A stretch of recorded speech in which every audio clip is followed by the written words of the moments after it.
Oi, seja muito bem-vindo, muito bem-vinda ao Expert Autismo e ABA, onde eu descomplico o autismo e a ciência ABA para profissionais que atendem ou querem atender pacientes com autismo. Eu sou Lara Oliveira e hoje eu vou contar para vocês um pouco sobre o autismo, sobre o que é o autismo, tudo o que você precisa saber, tudo o que você precisa entender sobre o autismo para atuar na área. Tá? Então fique aqui comigo, se inscreve no canal se você ainda não é inscrito e vem aqui que eu vou te contar um pouco mais sobre isso. Primeiramente, para começo de conversa, o que é o autismo? O autismo é um transtorno do neurodesenvolvimento. E aqui, para que vocês consigam compreender, é necessário fazer uma diferenciação, tá? A diferença entre transtorno e doença. Muitas pessoas ainda têm o autismo como uma doença. E isso, gente, é totalmente errado, tá? O autismo não é uma doença. Por quê? Para algo ser considerado uma doença, nós temos alguns critérios, alguns fatores que nós precisamos levar em consideração. E eu vou pontuá-los aqui para vocês, tá? Para que algo seja considerado como uma doença, primeiramente precisa ter uma sintomatologia específica.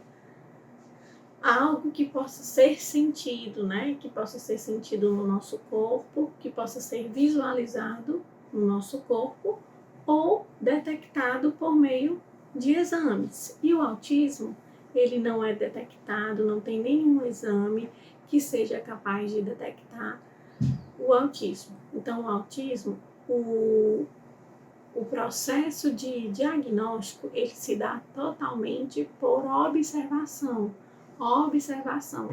do comportamento do indivíduo, certo? Então, aqui, o autismo ele não é uma doença, primeiramente porque ele não tem uma sintomatologia específica que pode ser sentido no corpo ou visualizado, detectado por meio de exames. Para que algo seja considerado uma doença, ele precisa ter uma causa reconhecida. E nós sabemos, para quem não sabe, estou dizendo agora, o autismo, as causas do autismo ainda não são totalmente conhecidas. Então, o autismo não é uma doença, mais uma vez, levando em consideração esse segundo ponto. Para que algo seja considerado uma doença, precisa ter causas totalmente reconhecidas. Outro ponto, segundo a Organização Mundial da Saúde, uma doença significa o quê? Ausência de saúde. E o indivíduo no espectro autista não significa que ele não tem saúde, tá? Então, outro ponto que diz aqui para vocês por que o autismo não é uma doença.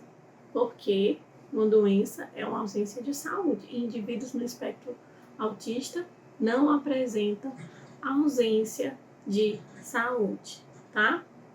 Então, levando em consideração esses pontos, nós aqui vamos desmistificar, eu desmistifico para vocês. Se vocês escutarem ainda alguém falar que autismo é uma doença, não, isso é totalmente errado. E hoje vocês já têm os motivos, já podem explicar por que o autismo não é uma doença. Então, o autismo é o transtorno do neurodesenvolvimento.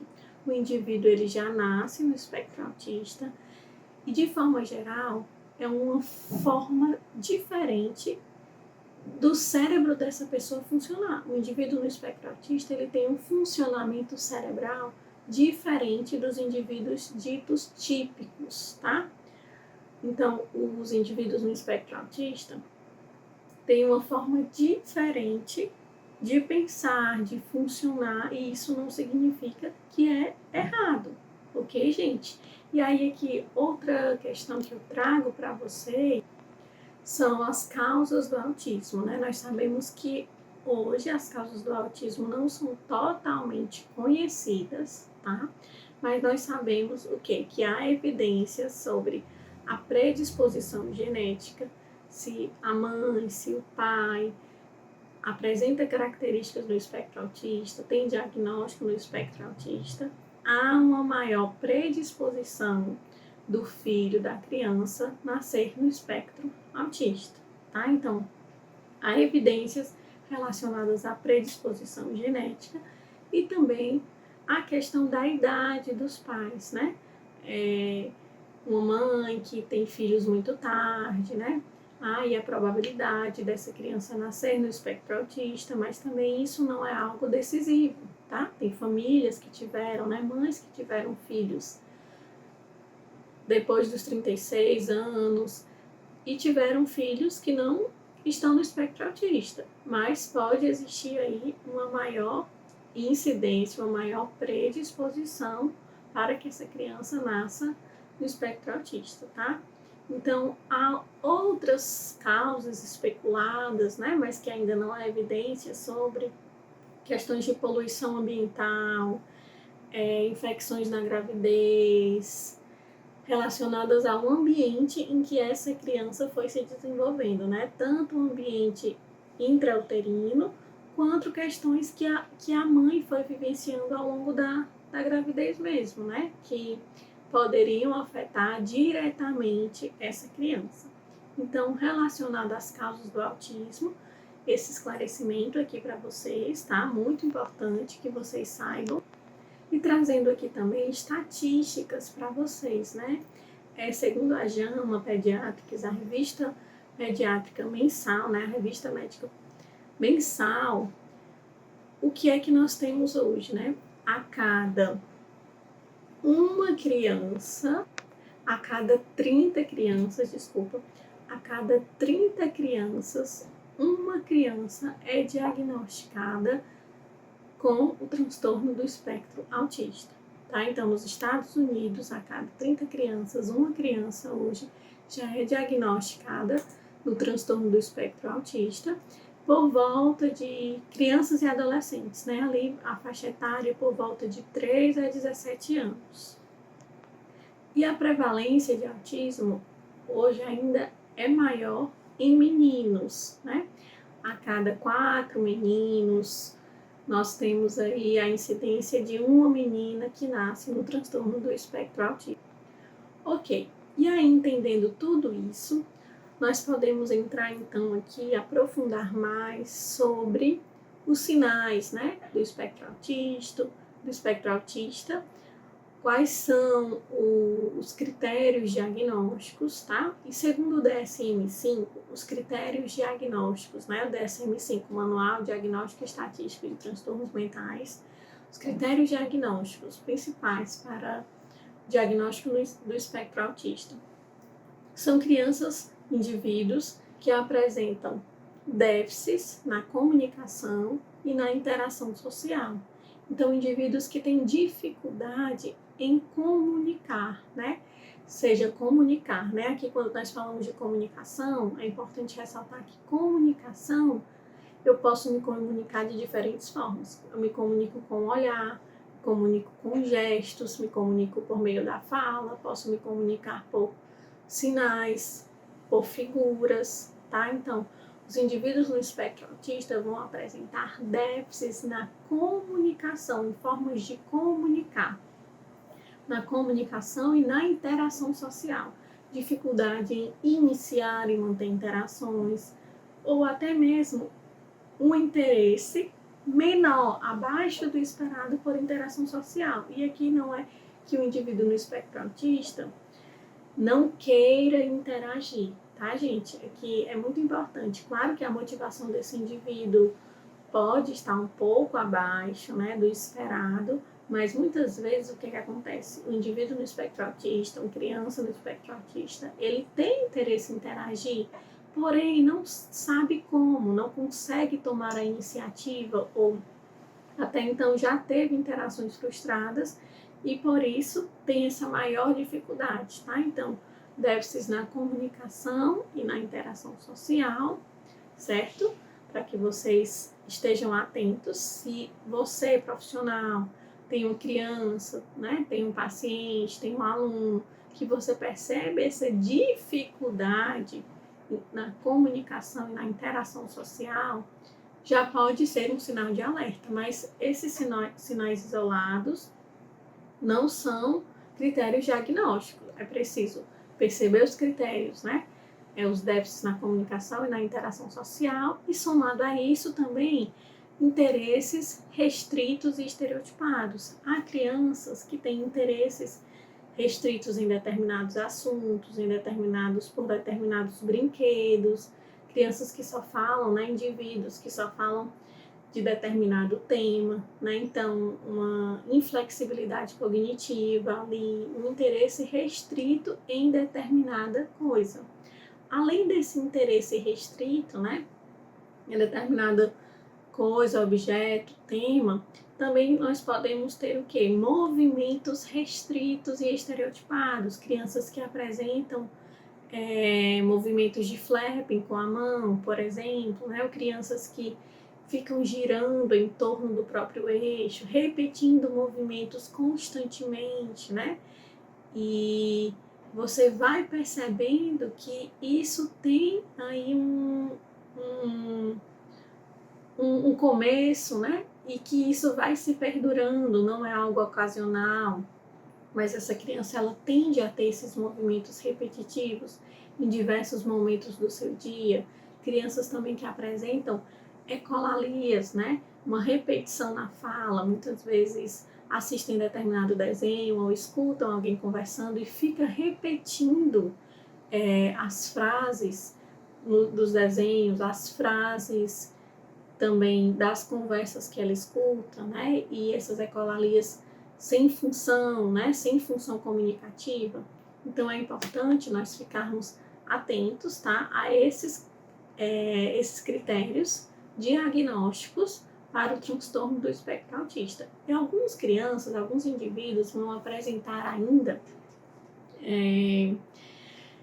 transtorno no processamento sensorial, ou seja, alterações nos sentidos, né? Nos seus sentidos.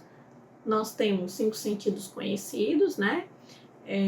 Visão, audição, tato, olfato, paladar, e nós temos ainda outros sentidos, né? O proprioceptivo e o sistema vestibular, que são responsáveis aí pelo equilíbrio, pelo movimento do corpo, a capacidade de perceber o corpo no ambiente, né? Então, crianças, por exemplo, que apresentam essa necessidade de movimento, ficam buscando movimento o tempo inteiro, seja correndo de um lado para o outro, se balançando o próprio corpo, ou crianças que têm aí também uma dificuldade, né?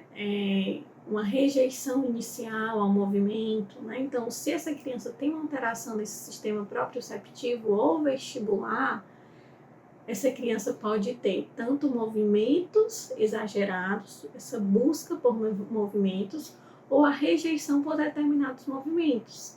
Uma criança que prefere ficar mais quietinha, uma criança que rejeita movimentos mais bruscos, por exemplo, né? Pode ser uma criança aí que então tem uma alteração sensorial, uma criança que evita toque, né? Que evita ser tocada, uma criança que não demonstra tanto interesse em ser tocada, pode ter uma alteração sensorial no sistema tátil, uma criança que tem uma alteração sensorial auditiva, se ela está em um ambiente com muitos barulhos, muitos estímulos, né, auditivos, essa criança tende a colocar as mãos no ouvido, né, apresenta aí uma sensibilidade auditiva, sensibilidade visual também, luzes demais incomodam para crianças que são hipersensíveis. Outras crianças já buscam esses estímulos visuais, estímulos táteis, estímulos auditivos. Então é importante a gente conhecer esses sinais para estarmos atentos, certo? E aí, então, se você conhece esses sinais, levantou um sinal de alerta, para critérios diagnósticos do autismo, é preciso a criança ter esses pontos específicos. Agora, alguns sinais que bebês, né, crianças já vão apresentando, que nós podemos então procurar um profissional, uma conduta, né, de um profissional que tem expertise na área, quando você tem dúvida que essa criança esteja ou não no espectro autista. Desde bebês, né, nós já conseguimos perceber quando uma criança tem aí, quando um bebezinho tem algumas questões que podem estar associadas ao TEA, né, ao transtorno do espectro autista. Por quê? Porque há o que nós chamamos de marcos do desenvolvimento, tá? Os marcos do desenvolvimento, em cada fase, em cada faixa etária que essa criança vai se desenvolvendo, são esperadas determinadas habilidades. E se essa criança ela não está acompanhando esses marcos do desenvolvimento, essas habilidades que são esperadas para a sua faixa etária, a gente precisa ligar o sinal de alerta. Um bebezinho, por exemplo, de 4 meses, esse bebê, ele já, quando mama, né, ele mantém contato visual ali com a mãe, né? Um bebezinho que mama, mas dificilmente olha para a mãe. Um bebê que não demonstra tanto interesse em estar com um adulto, por exemplo. Ele fica tranquilo, quietinho no berço, né? Ou é um bebê que busca muito a atenção dos pais, né? Se você faz gracinhas para esse bebê, faz sonzinhos engraçados, ele ri, né? Ele tem aí uma reciprocidade social. Quando você brinca também de esconder achou, né? Um bebê que ele faz rastreio visual, você tem um objeto e você coloca esse objeto de um lado para o outro. Esse bebezinho, ele acompanha esse objeto com o olhar, né? E aí, à medida que ele vai crescendo, ele começa a apontar para mostrar coisas que ele deseja, para obter itens desejados ou até para compartilhar com o adulto, sem necessariamente ele querer aquilo, né? Também essa criança, ela vai apresentando atrasos de fala, né? Muitas vezes as famílias chegam ao diagnóstico do autismo porque percebem que a sua criança apresenta aí um atraso de fala, né? Que sim, crianças no espectro autista muitas vezes têm um atraso de fala assim associado, né? Porém, algumas crianças vão se desenvolver e não vão ter esse atraso de fala, certo? Mas muitas vezes chegam no consultório famílias que vão receber, né, que recebem o diagnóstico da sua criança, que ela está no espectro autista, mas a demanda inicial era um atraso de fala, tá? Então pode ser sim, só um simples atraso de fala, mas também pode estar associado a esse atraso de fala ao autismo, tá? Crianças que, então, não vão acompanhando os marcos do desenvolvimento esperados para a sua idade.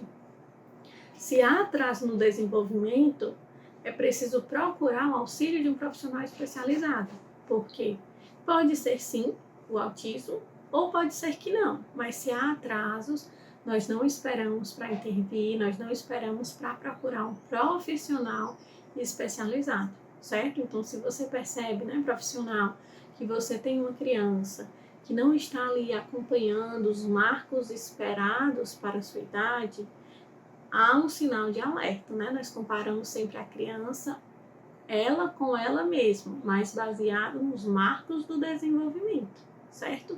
Não existe mais aquela história que cada criança tem o seu tempo, ela tem o seu tempo dentro do que é esperado para ela naquela faixa etária, ok? E aí aqui também eu trago outra questão para vocês sobre os graus, né? Os graus de autismo. Nós temos aí autismo nível 1, nível 2 e nível 3, né? Algumas pessoas se referem aos níveis do autismo como leve, moderado e severo, mas o ideal, a nomenclatura mesmo, né, é considerar como autismo nível 1, 2 e 3. Por quê? O que é que diz para nós esses níveis, né? O nível 1, nível 2 e nível 3 está relacionado ao suporte que essa criança, que esse indivíduo vai precisar no dia a dia para ter uma vida minimamente funcional.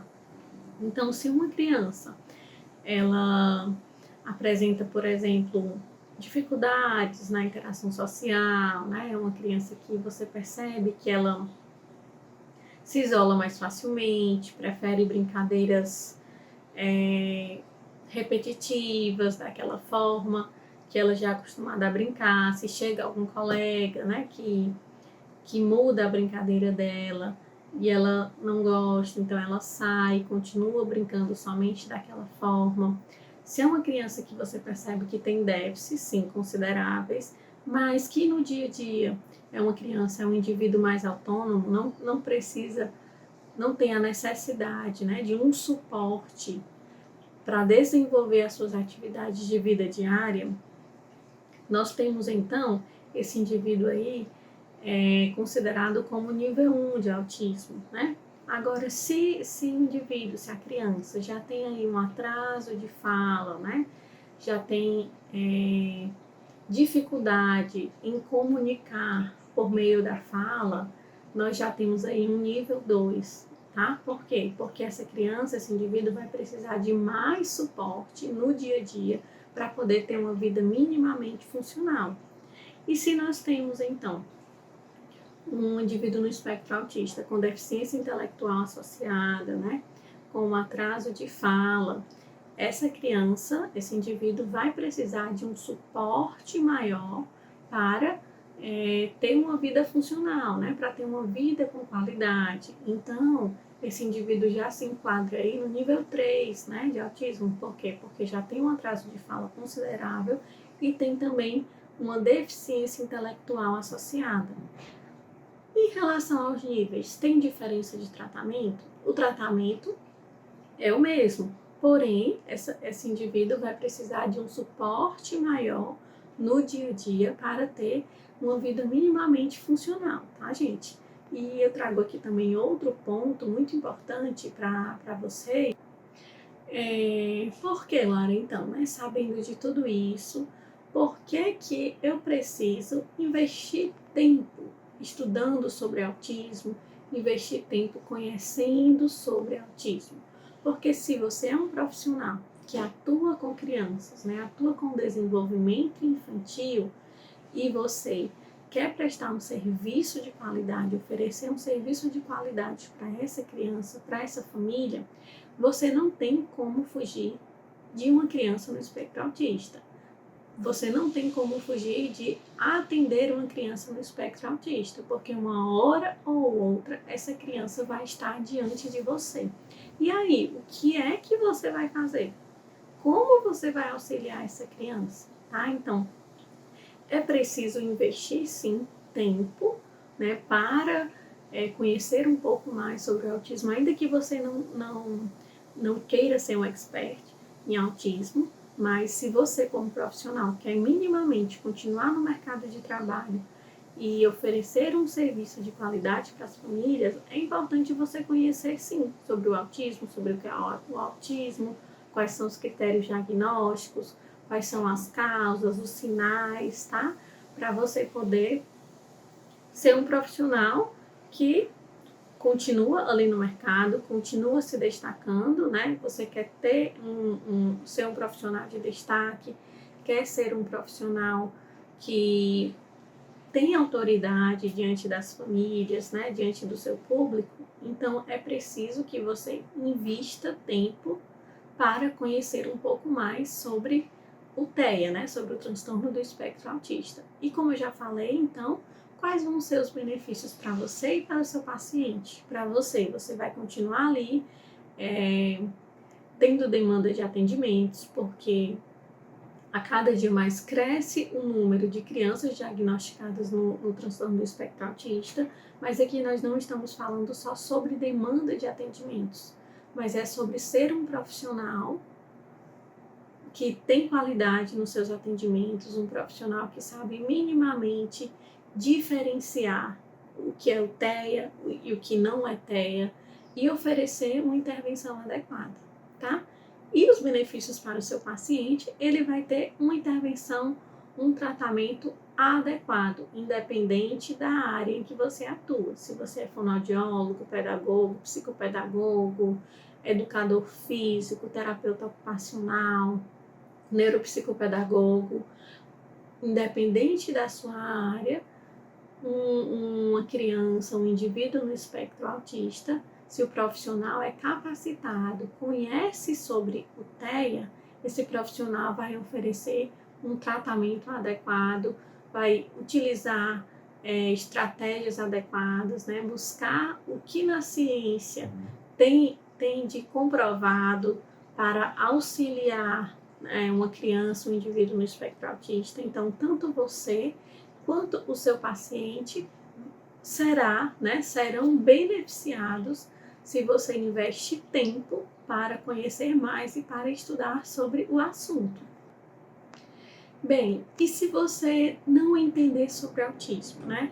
Então, Lara, ok, eu entendo o que você falou, mas e aí, se eu não entendo sobre autismo, se chega uma criança para mim, como vai ser, o que é que eu faço, né? Aqui eu trago para vocês, se você não assistiu o episódio anterior, vai lá, onde eu conto um pouco da minha história, tá? Todo o meu caminho, né? Essa trajetória de por que eu resolvi ensinar sobre o autismo. E aí, por que então eu trago para vocês essa reflexão. Se você não entender sobre o TEA, né? O que é que pode acontecer? No mínimo, o que pode acontecer com você é o que aconteceu comigo, né? Você ter uma criança no espectro autista diante de você, não saber que essa criança, esse indivíduo está no espectro autista e achar, né, rotular essa criança como mimada, uma criança que não é frustrada, que faz tudo o que quer, e você não vai percebendo as necessidades dessa criança, não vai atendendo às suas demandas de forma específica e não vai conduzindo os seus atendimentos de forma a auxiliar essa criança. Então, assim, se você não entende sobre autismo, né? Se você não quiser entender minimamente, pode acontecer o que aconteceu comigo. Mas se você está aqui hoje, eu acredito que você tem interesse em compreender mais, em conhecer mais e entender sobre o autismo. Então, não repita o mesmo erro que eu. Não precise estar diante de uma criança, de um indivíduo no espectro autista, para que você vá buscar conhecimento. Mas se aproprie desse conhecimento e quando chegar uma criança no espectro diante de você, você já vai saber minimamente como lidar, do que essa criança precisa e ter as condutas adequadas, né? As condutas necessárias. E se você me pergunta, então, Lara, qual seria o momento ideal para estudar sobre TEA, sobre autismo? O momento ideal é hoje, agora, né? Não deixar para depois, não protelar essa decisão. Como eu falei, se aproprie desse conhecimento para que quando chegar, para que uma criança no espectro autista diante de você, você já saber minimamente como lidar, né? Como conduzir essa criança. Então, o melhor momento é hoje, agora, não deixe para depois, tá? E por onde começar, né? Você já começou, se você está aqui, você já tem buscado informações, né, sobre o autismo e é importante buscar informações em locais adequados, né? Em locais que vão lhe fornecer informações confiáveis, né? Profissionais que você sabe que tem um compromisso, um comprometimento, uma seriedade relacionada aos seus pacientes, né? Um profissional ético que conhece o que é o autismo, que entende sobre as melhores práticas. Então, por onde começar? Comece, né, aqui. Você já está aqui no meu canal, comece me acompanhando, comece assistindo os meus conteúdos diários aqui no canal. Mas se você quer um curso mais aprofundado, né, se você quer saber mais, eu te digo que é importante você buscar fontes confiáveis, ler a ementa desse curso, né, para que você saiba o curso, saiba o que é que ele vai propor para você, se é o que você está esperando. Mas aqui, falando desse ponto, eu quero primeiramente dizer para vocês, né, já falei um pouco, mas por onde não começar, tá? Baseado na minha experiência, eu digo por onde não começar. Não comece querendo fazer um mestrado, fazer um doutorado, uma pós na área. Segundo a minha experiência, tá? Lara, não comece por aí. Comece buscando cursos que tenham uma linguagem mais simples, cursos confiáveis, que vão lhe fazer compreender sobre o autismo, sobre estratégias, né? Que tem evidências, tratamentos com evidências, terapias com evidências para o autismo, tá? Então, busque cursos que vão lhe dar um suporte, um norte, principalmente voltado para a prática, né? Então, comece como AT, como acompanhante terapêutico, né? Ainda que você tenha a sua profissão específica, mas busque cursos voltados para a prática, né? Para, no caso do autismo, né? Para acompanhantes terapêuticos, que são os profissionais que estão ali no dia a dia com a criança, que vão implementar os programas, vão implementar a terapia no dia a dia da criança. Então, procure esses cursos mais práticos para que você tenha uma gama de estratégias, claro, baseadas na teoria, mas que vão te dar um suporte para que você intervir, para que você possa intervir. Porque se você já vai começar, não, eu quero fazer uma pós, quero fazer um mestrado, um doutorado, ok, nada impede, mas não atropele o caminho, tá? Comece buscando informações mais simples, mais claras, para que quando você chegue em uma pós, chegue em um mestrado ou em um possível doutorado, essas informações anteriores facilitem o caminho para vocês consigam compreender de forma mais clara, porque a análise do comportamento, a ABA, né, análise do comportamento aplicada, que é uma sigla do inglês, a Applied Behavior Analysis, ABA, tem alguns termos, né, como uma ciência, próprios da ciência, que são muito técnicos e complexos mesmo, tá? Então, eu deixo essa dica para vocês de por onde não começar e por onde você pode começar.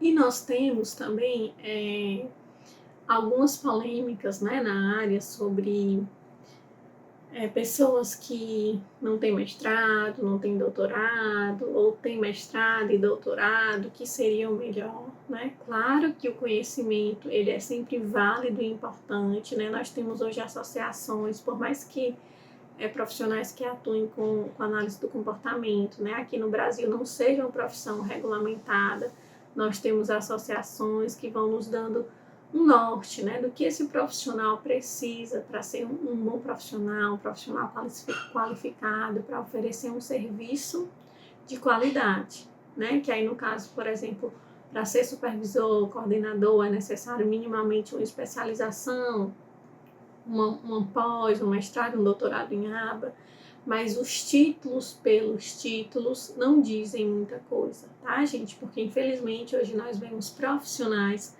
com mestrado, com doutorado, fazendo atrocidades, barbaridades aí com crianças no espectro autista. Então, não vai ser o diploma do mestrado ou do doutorado que vai tornar esse um bom profissional, certo? Um profissional ético, um profissional com valores. Então, é importante, sim, a formação acadêmica, é importante buscar, né, aprofundar os conhecimentos, mas não é o certificado pelo certificado, tá? Então, é importante você, primeiramente, querer atuar com essa área, né? Você saber que tem famílias que muitas vezes chegam para você com o último suspiro e você diante daquela família é a esperança para ela. E ela confia o seu bem maior, a sua criança, o seu filho para você, né? E você está ali como um sinal de esperança. Então, lembre disso, né? Lembre que por mais que você tenha muitos pacientes, para aquela família, ele é único. E para você ele também deve ser único, né? Não há um tratamento em que eu uso as mesmas técnicas, os mesmos critérios para a mesma criança. Não, tá? Nós temos a ciência que vai nortear a nossa prática, mas baseado nessa ciência, eu preciso sentar, planejar, ter um raciocínio clínico e perceber o que é ideal, o que é melhor para aquela criança. Então vamos, gente, se você quer atuar com essa área, né, na área do autismo, vamos ter consciência do nosso trabalho, da importância do nosso trabalho e sabermos que uma criança no espectro autista está ali lutando contra o tempo, né, correndo contra o tempo para recuperar atrasos, né, para ter uma melhor qualidade de vida. Muitas vezes as famílias também já chegam cansadas, desgastadas para nós, precisando também de um suporte, de um apoio. Então é importante que nós sejamos redes de apoio, sejamos suportes para a família, tá? Que é isso que as famílias esperam de nós. E não a família chegar para nós, né? Precisando de um profissional como rede de apoio, entregar essa criança em nossas mãos e nós fazermos totalmente o contrário, sermos aqueles que vão maltratar essa criança, gente, por favor. Não, tá? Isso me deixa muito triste, né? Algumas notícias que nós vamos vendo no dia a dia, e isso só reforça a importância de nós, sim, estudarmos, mas o conhecimento por ele mesmo não vale de nada. Nós precisamos ser profissionais com valores, né? Profissionais éticos e profissionais que realmente estão nessa área porque gostam de estar e encontraram aí uma missão, encontraram um propósito de vida para auxiliar essas crianças e essas famílias.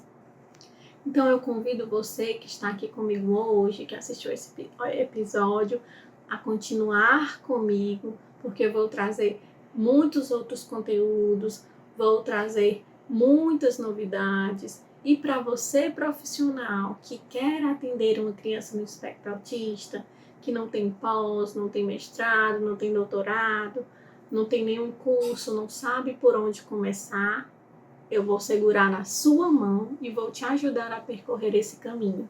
E os erros que eu cometi, eu não quero que você cometa. Então, fica aqui comigo se você quer ser esse profissional que vai ter capacidade, né? Capacidade técnica, teórica, quer ser esse profissional que vai fazer a diferença na vida de uma criança, de uma família autista, pode contar comigo. Fica aqui e até o próximo episódio. Tchau, tchau!